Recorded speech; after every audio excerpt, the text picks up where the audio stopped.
नमस्कार। फिर से एक बार स्वागत है मेरे चैनल पर। मैं हूँ राज। आप देख रहे हैं हाईवे 33। दोस्तों, आज की जो कहानी है ये जगदीश जी ने हमें भेजा है। जगदीश जी की ये कहानी साल 2011 की है। जगदीश जी एक पेंटर ठेकेदार हैं। तो क्या हुआ था उनके साथ, क्या घटी थी घटना, ये सब जानने के लिए चलते हैं इनकी इस कहानी में। लेकिन दोस्तों, अगर आप मेरे चैनल पर पहली बार जुड़े हैं और अभी तक मेरे चैनल को सब्सक्राइब नहीं किया है तो प्लीज़ कर लीजिए और साथ में बेल आइकन को दबाना ना भूलिएगा। और हाँ दोस्तों, अगर आपके पास भी ऐसी कुछ कहानियाँ हैं जो आप मुझे भेजना चाहते हैं तो आप मेरे इंस्टाग्राम पर या फिर मेरे व्हाट्सएप नंबर पर शेयर कर सकते हैं। तो चलते हैं आज की इनकी इस कहानी में। दोस्तों, मेरा नाम जगदीश है। मैं पेंटिंग का काम करता हूँ, पेंटिंग का ठेकेदार हूँ।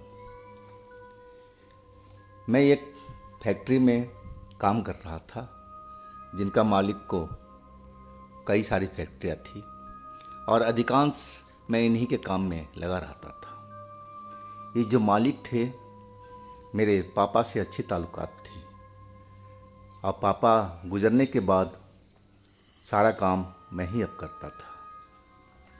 इनका काम साल में तो 6 महीना चलता ही रहता था, तो अधिकांश मैं इन्हीं के काम में लगा रहता था। कुछ न कुछ पेंटिंग का काम हमारा चलता रहता था, कभी किस फैक्ट्री में, कभी किसी में, कभी उनके कोठी में, कभी वो अपने रिश्तेदारों के पास भी भेज देते थे।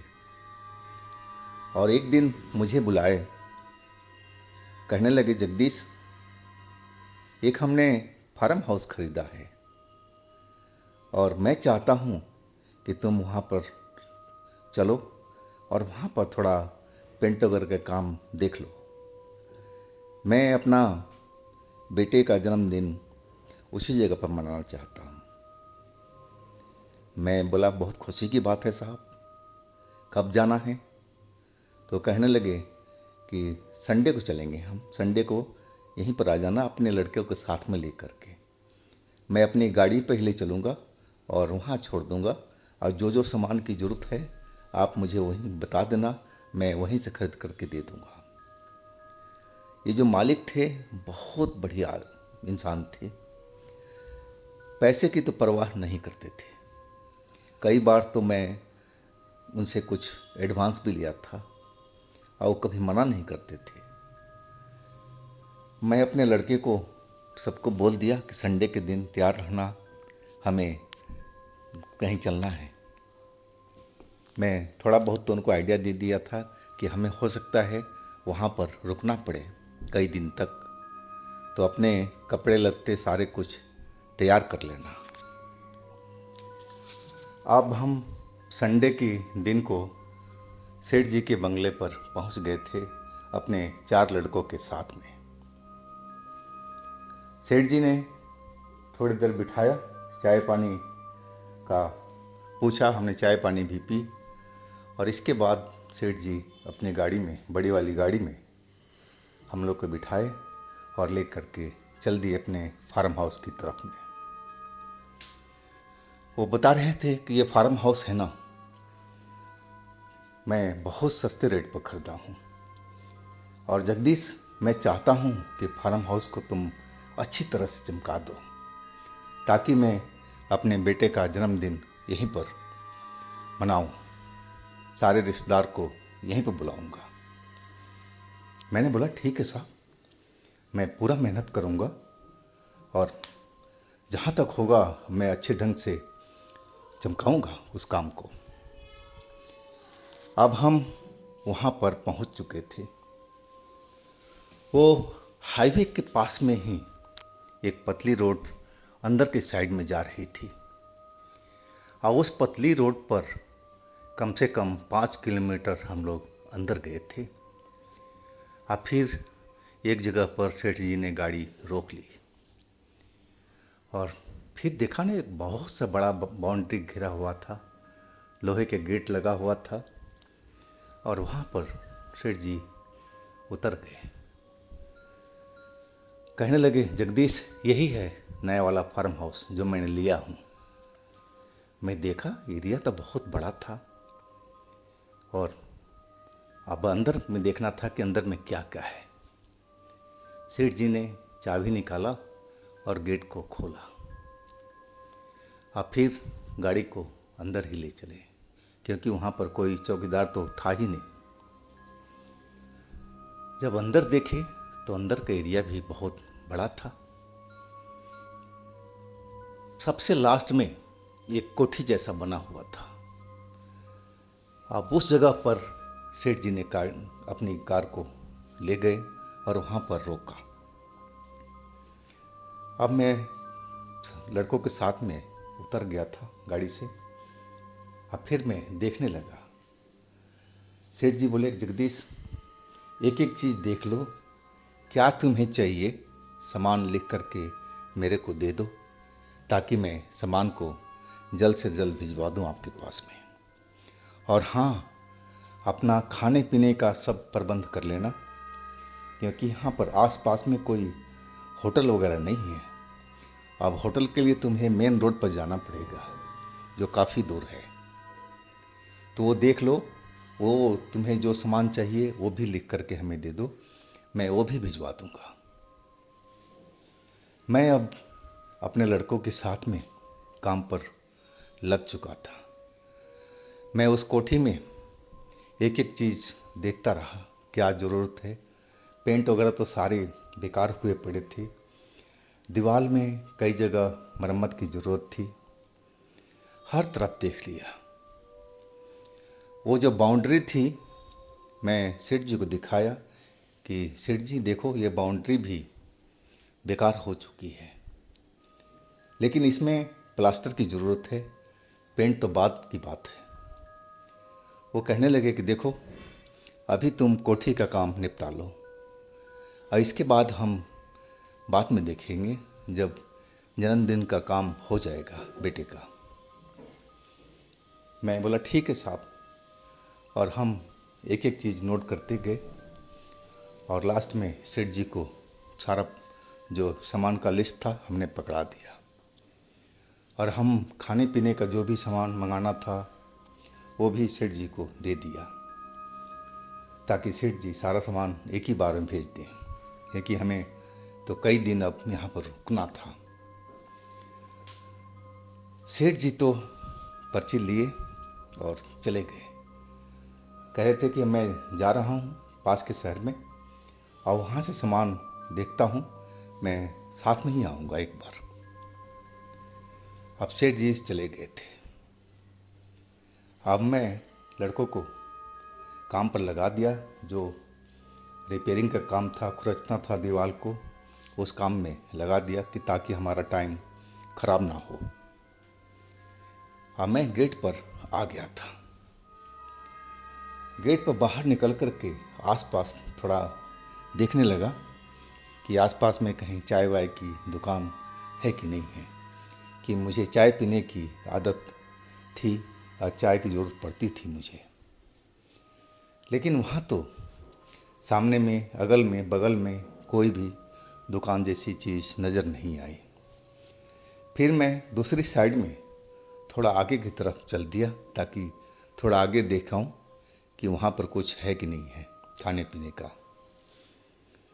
कुछ दूर जाने के बाद में एक ऐसे ही फार्म हाउस आगे मुझे दिखा, और वहाँ पर एक खोखा चाय पानी वाला लगा दिखाई दिया। फिर तो मेरे कदम तेज़ी से उस तरफ बढ़ गए। वो खोखा पर देखा, चाय का भी प्रबंध था, कुछ खाने पीने का भी वो जुगाड़ रखे थे। तो मेरे लिए तो ये अच्छी बात थी। अब मैं वहाँ पर चाय पीने लगा, और दुकानदार जो था वो बातूनी था। वो कहने लगा कि हाँ जी, आप इस जो फार्म हाउस है इसमें आए हैं आप? मैंने बोला हाँ, उसी में हमारा काम चल रहा है, मैं पेंटर हूँ, पेंटर का ठेकेदार। वो थोड़ा अंदर से कुछ बोलना चाहता था, लेकिन बोलने में घबरा रहा था। मैंने पूछा कि आप जो बोलना चाहते हो ना, खुल के बोलो ना, कुछ बात है तो हमें बताओ आप। वो कहने लगा, नहीं नहीं, ऐसी कोई बात नहीं है। वो कुछ बोलना भी चाहता था और बता भी नहीं रहा था। तो मन में थोड़ा सा अजीब सा लगा कि ये क्या बताना चाह रहा था, फिर नहीं बता रहा है। तभी वहाँ पर एक और बंदा बैठा हुआ था, जो सामने का फार्म हाउस का कोई कर्मचारी ही होगा। वो कहने लगा कि साहब, ये क्या बताएंगे, मैं बताता हूँ। जो वो फार्म हाउस में आप काम करने आए हो ना, मैंने सुना है कि वो फार्म हाउस हॉन्टेड है, भूतिया है। मैं जब भूतिया का नाम सुना तो मैं उसकी तरफ घूर करके देखने लगा। यानी कि ये कैसे हो सकता है जी, ये तो फार्म हाउस हमारे मालिक ने अभी अभी खरीदा है। तो वो जो फार्म हाउस का कर्मचारी था कहने लगा कि साहब, ये फार्म हाउस बहुत पुराना है, इसमें कई लोगों ने इस फार्म हाउस को खरीदा, लेकिन कोई यहाँ पर रुक नहीं पाया। सभी के साथ में कुछ न कुछ ऐसी कांड हुआ जो फार्म हाउस को छोड़ करके भागे। वैसे तो इस फार्म हाउस का कीमत काफ़ी है, लेकिन हॉन्टेड होने की वजह से ये कम कीमत पर बिका है और शायद आपके मालिक ने खरीदा है इसको।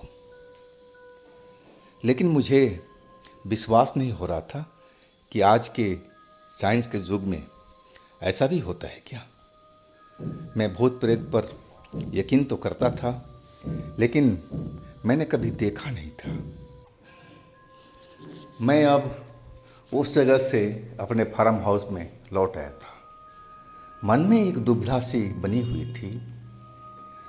कुछ मैं सोच समझ नहीं पा रहा था कि जो लोग बता रहे थे कि ये फार्म हाउस हॉन्टेड है, भूतिया है, तो क्या वाकई में ऐसा होता है क्या। मैं अपने लड़कों के पास आ गया। लड़के मेरे काम कर रहे थे और सेठ जी अभी भी नहीं लौटे थे। मैं भी काम में जुट गया था और मैं अपने मन में सोचा कि सेठ जी आएंगे तो मैं उनसे ज़रूर पूछूंगा। करीब 3 घंटे के बाद में सेठ जी की गाड़ी लौट के आई और उसमें बहुत सारा सामान भरा हुआ था। गाड़ी को हम लोग अपने बंदों के साथ में मिल करके सारा पेंट वेंट का सामान निकाला और उसमें हमारे खाने पीने का भी सामान था, स्टोव वगैरह था, रोटी बनाने का सब जुगाड़ सेठ जी लेके आए थे। जब सारा सामान उतर गया, सेठ जी रिलैक्स हो गए, तो मैं सेठ जी के पास पहुंचा। वो कहने लगे, जगदीश देखो, सारा सामान हमने ला दिया है और तुम्हारा खाने पीने का भी सारा प्रबंध कर दिया है ताकि तुम लोग रोटी बना सको। और हाँ, ये कुछ पैसे रख लो, कोई भी ज़रूरत हो का सामान है तो पास के शहर में चले जाना और वहाँ से सामान खरीद कर ले आना और एक पर्ची पर नोट करते जाना। पैसे जो दिए मैंने ले करके अपने जेब में रख लिया। अब फिर मैं सेठ जी से पूछा कि सेठ जी, आपसे एक बात पूछना था, पूछूं? वो कहने लगे, हाँ हाँ पूछो। मैं बोला, सेठ जी, मैं पास की चाय दुकान पर गया था जहाँ पर एक और फार्म हाउस है इसी रोड पर। तो वहाँ पर मैं जो फार्म हाउस का कर्मचारी है वो बता रहा था कि जो आपने फार्म हाउस ख़रीदा है ये तो हॉन्टेड है, भूतिया है। जैसे मैं ये बात बोला, हमारे सेठ जी ज़ोर ज़ोर से हंसने लगे और जब हंसी उनकी रुकी तो बोलना शुरू किए। मैं उनकी शक्ल की तरफ देखता जा रहा था कि मैं तो भूतिया का नाम ले रहा हूँ और सेठ जी तो हंसते जा रहे हैं। फिर वो कहने लगे, जगदीश, तू भी विश्वास करता है क्या भूत प्रेत पर? मैंने बोला, हाँ विश्वास तो करता हूँ। सेठ जी कहने लगे, तुमने कभी देखा है भूत प्रेत को? कहने कि नहीं, मैं तो नहीं देखा हूँ, लेकिन सुना जरूर हूँ।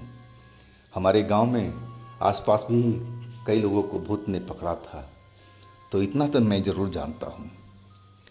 सेठ जी फिर हंसते हुए कहने लगे, जगदीश, जब तुम अपनी आंखों से देखना ना, तब उस बात पर यकीन करना। मैंने भी इस फार्म हाउस के बारे में ऐसी ही अफवाह सुनी थी, लेकिन हम इस बात पर यकीन नहीं करते हैं। लेकिन फिर भी हमने इस फार्म हाउस को एक तांत्रिक को दिखवाया और उससे पूजा वगैरह मैंने करवाया।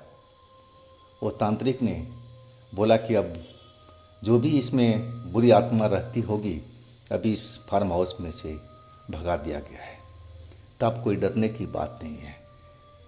सेठ जी हंसते हुए सारी बात कह रहे थे कि जगदीश, डर मत। अगर तुम्हें ऐसी कोई बात हो तो तुम लोग फार्म हाउस छोड़ करके और चले आना, फिर मैं देखूंगा क्या करना है। अब सारी बात तो हंसी मजाक के बीच में निकल गई थी और मैं नहीं चाहता था कि सेठ जी हमें डरपोक समझे। मैंने भी कह दिया सेठ जी से कि देखिए, भूत प्रेत को तो मैं मानता हूँ, लेकिन मैं कभी देखा नहीं हूँ, और ऐसा नहीं है कि हम देख करके डर जाएंगे। जो होगा देखा जाएगा, हम तो रुकेंगे यहाँ पर और काम करेंगे। सेठ जी अब हंसते हुए कहने लगे, हाँ, ये तूने बात कही जगदीश, चलो अब काम पर तुम लोग लग जाओ। अब मैं अपने निकल रहा हूँ घर के लिए, कि मुझे और भी काम है। क्योंकि सेठ जी बहुत बिजी आदमी थे, कई फैक्ट्रियाँ थी और भी कई कारोबार थे, लेकिन बहुत मेहनती थे। वो सुबह 5 बजे उठ जाते थे और रात को 11 बजे फिर सोते थे। सारा दिन भाग दौड़ में उनकी ज़िंदगी गुजर जाती थी। अब हम अपने काम में जुट गए थे। पेंट का काम, खुरचने का काम, पुट्टी का काम, सब कुछ होने लगा। शाम के जब अंधेरा होने लगा, तब हमने काम बंद करवाया। अब फिर अपने लड़कों से बोला कि देखो, अब रोटी पानी का व्यवस्था कर लो, क्योंकि वहाँ पर बिजली का समस्या था। बिजली कब आती है कब जाती है कोई मालूम नहीं होता था। अब लड़के के साथ मैं भी मिलकर के खाना पानी के व्यवस्था में लग चुका था। वहाँ पर लालटेन भी थी और हमने लालटेन को भी जला दिया था। वैसे अभी लाइट आ रही थी, लेकिन भरोसा नहीं था कि कब रहेगी, चली जाएगी। खाना पाना सब कुछ बन चुका था, हमने खा लिया था और अब हम लोग सोने की तैयारी कर रहे थे। जो कोठी का छत था, हम लोग कोठी की छत पर चले गए थे ऊपर ही बिस्तर करेंगे और ठंडी ठंडी हवा में, नेचुरल हवा में सो जाएंगे। अब हम लोग उस छत पर आराम से सो चुके थे, चारों लड़के और मैं। अचानक कुछ आवाज़ आई। आधी रात का वक्त हो चुका था। आवाज़ नीचे की कमरों से आ रही थी। जैसे लग रहा था कि अंदर बहुत शोर हो रहा हो।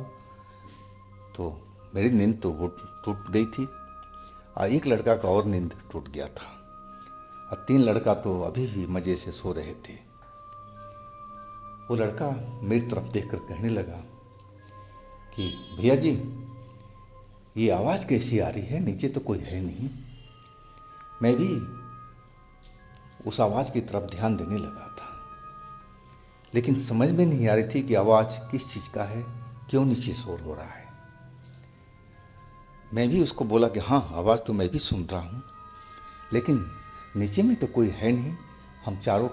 तुम चारों और एक मैं, पांचों के अलावा, तो आखिर आवाज़ कैसी हो रही है। चले क्या हम लोग नीचे चल कर देखें। वो लड़का कहने लगा, हाँ चलते हैं, अब नींद तो टूटी चुकी है। फिर हम लोग सीढ़ियाँ चढ़ते हुए उतरते हुए नीचे पहुंच गए थे। अब नीचे पहुंचे तो जिस कमरे में हमने पेंट वगैरह का काम शुरू किया था और उसमें जो लाइट जल रही थी वो अभी भी जल रही थी, यानी कि बिजली अभी आ रही थी। और जब हमने जो बाहर खिड़की थी और खिड़की में से जो देखा कि अंदर में क्या हो रहा है, कैसा शोर हो रहा है, कौन है अंदर में, जैसे ही हम दोनों खिड़की के अंदर से झांके, कमरे के अंदर तो गए नहीं थे, तो हमने जो देखा देख कर के दोनों लोग दंग रह गए थे। पूरे बदन में डर का एक सिहरन जैसा पूरे शरीर में हो चुका था। लग रहा था कि जैसे बहुत तेजी से दिल हमारा धड़कने लगा हो।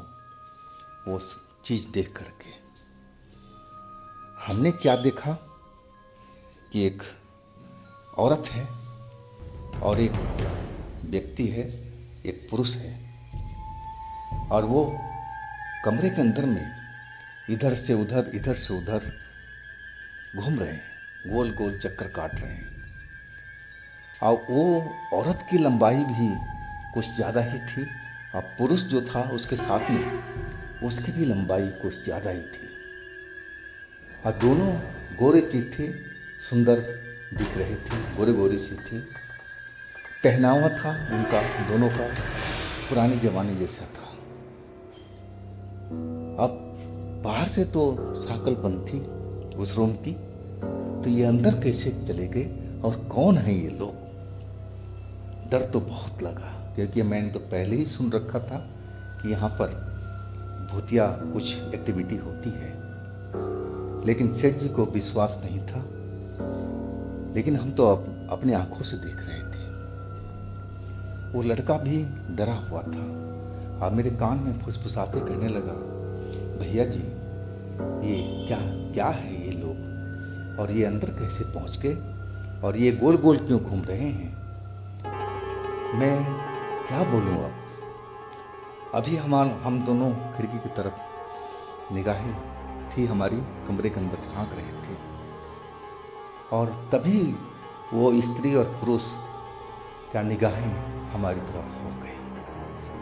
और जैसे ही उन्होंने हमारी तरफ देखा, वो तो एकदम गुस्से में भड़क चुके थे। एक अजीब सी भाषा में उन्होंने तेज आवाज लगाई, और जैसे ही आवाज उन्होंने लगाया, कमरे की लाइट बंद हो गई। हर तरफ अंधेरा हो चुका था। बाहर में जो बल्ब वगैरह लगे थे वो भी बुझ चुके थे। और फिर तो उस कमरे में सन्नाटा सा पसर गया था।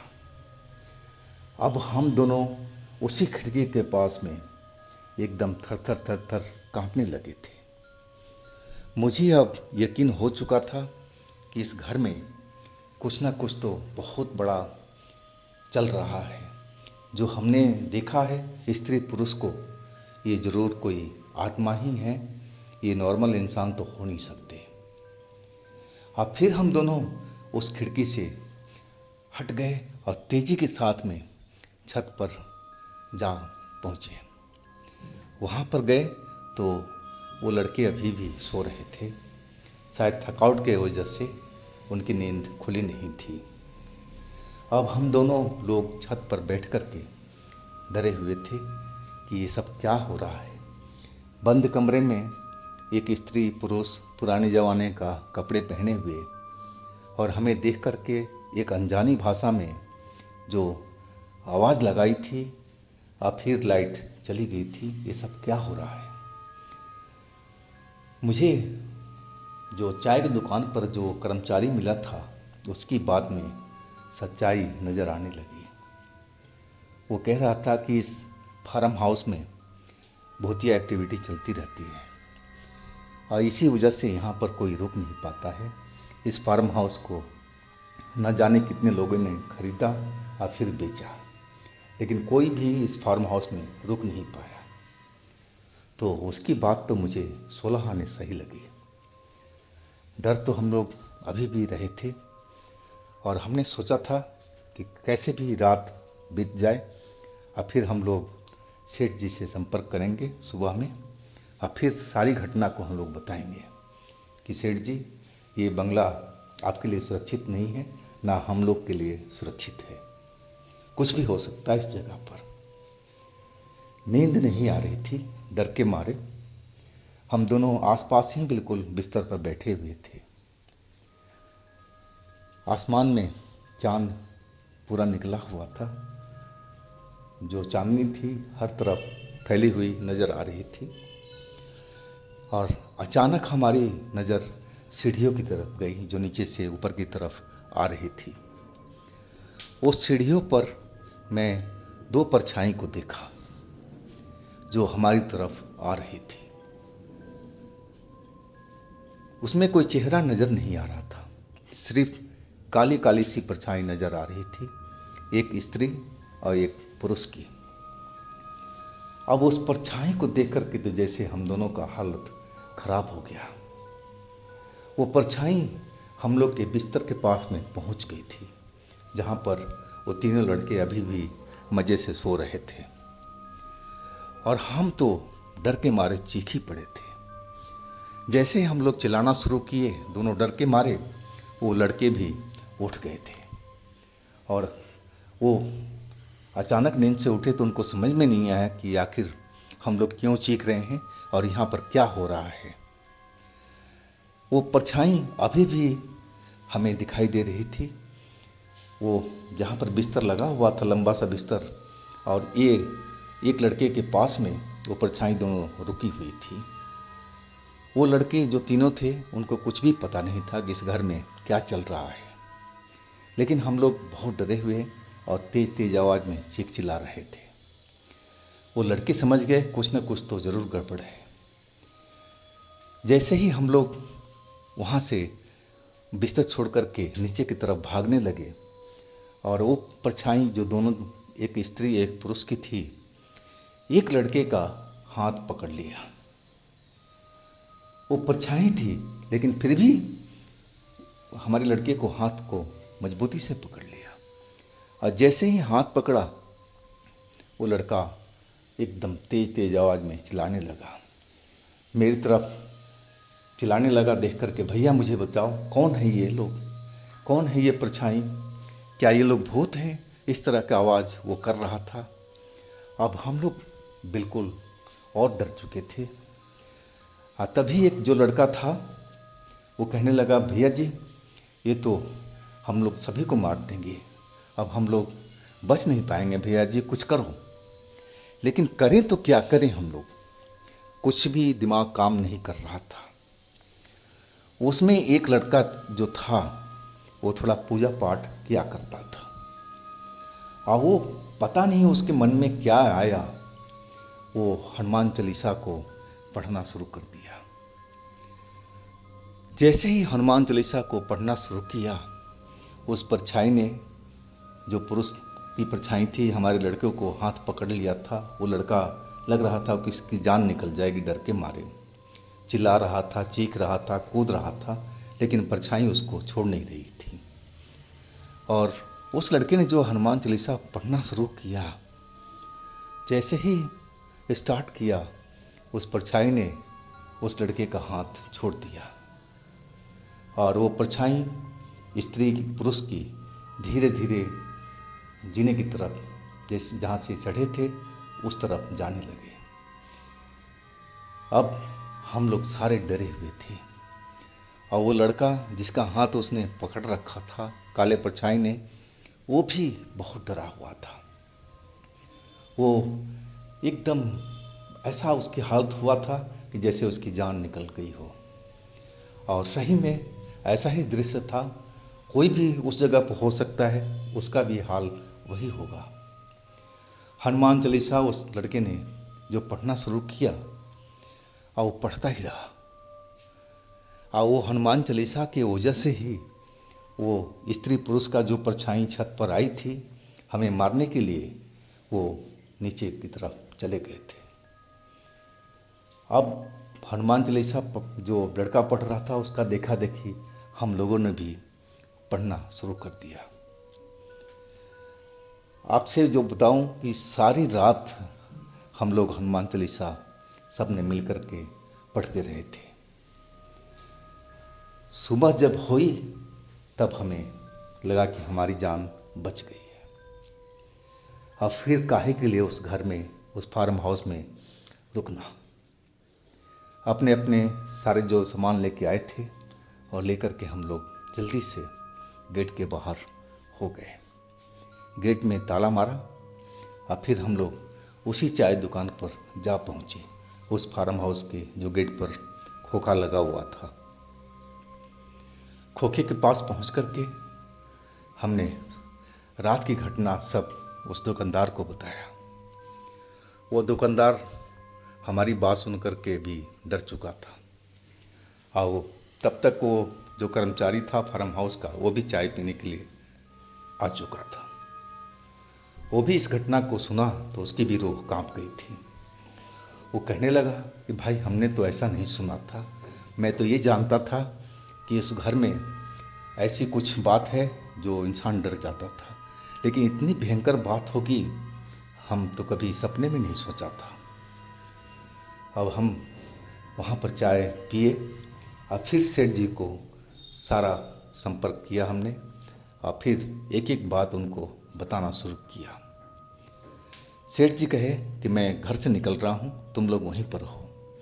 लेकिन मैंने कहा कि नहीं सेठ जी, आप बेशक आओ, आपका फार्म हाउस है, लेकिन हम लोग उस फार्म हाउस में अंदर नहीं जाएंगे। हम इसी चाय दुकान पर बैठे हैं जो दूसरा फार्म हाउस है।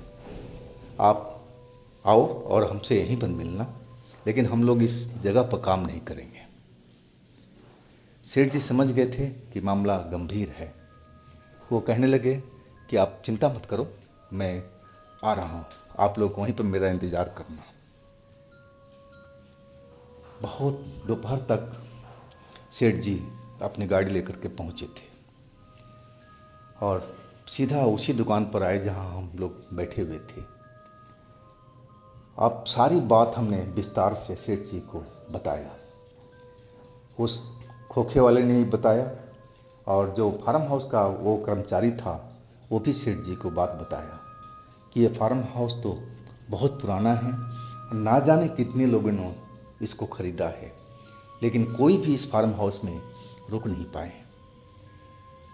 अब जो जोड़ा था उस घर में, एक स्त्री एक पुरुष, कौन था कुछ भी मालूम नहीं।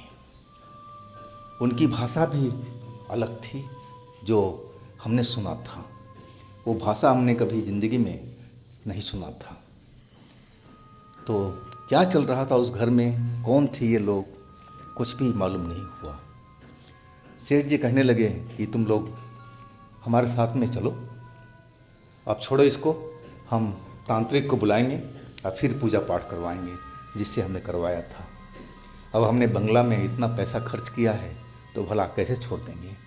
हाँ, इसको सही करा कर के मैं ज़रूर किसी को बेचूंगा। अब इसमें हम अपना बेटे का जन्मदिन नहीं मनाएंगे। और इसके बाद हम लोग चले आए थे। इस घटना को तो सालों गुजर चुका है, लेकिन ये घटना मैं भूल नहीं पाता हूँ जो हम लोगों के साथ में वहाँ पर हुआ था, जो हमने अपने आँखों से देखा था, महसूस किया था। और उस लड़के को जो काली परछाई थी उसका हाथ पकड़ लिया था, वो तो मैं भूल ही नहीं पाता हूँ। अगर हम लोग उस लड़के की सद्बुद्धि जागी थी जो पूजा पाठ करता था और वो हनुमान चालीसा को पढ़ना शुरू किया था, अगर वो हनुमान चालीसा नहीं पढ़ता तो शायद हम में से कोई भी नहीं बचता उस रात को। तो दोस्तों, ये थी आज की जगदीश जी की अपनी आत्मकथा। अगर आपके पास भी ऐसी कोई घटना है जो आप मुझे भेजना चाहते हैं तो आप मुझे इंस्टाग्राम या आप मेरे व्हाट्सएप नंबर पर भेज सकते हैं। और दोस्तों, मेरे इस चैनल को भी लाइक कीजिए, सब्सक्राइब कीजिए, शेयर कीजिए और मेरे दूसरे चैनल पर ज़रूर जाइएगा जिसका लिंक मैं नीचे डिस्क्रिप्शन बॉक्स में दे रखा हूँ। उनमें भी अच्छी अच्छी कहानियाँ भरी पड़ी हैं जो आपको सुनने में बहुत आनंद आएगा। और आज के लिए बस इतना ही। अगले दिन फिर हम मिलते हैं। आप लोग अपना बहुत ही ख्याल रखिएगा। नमस्कार।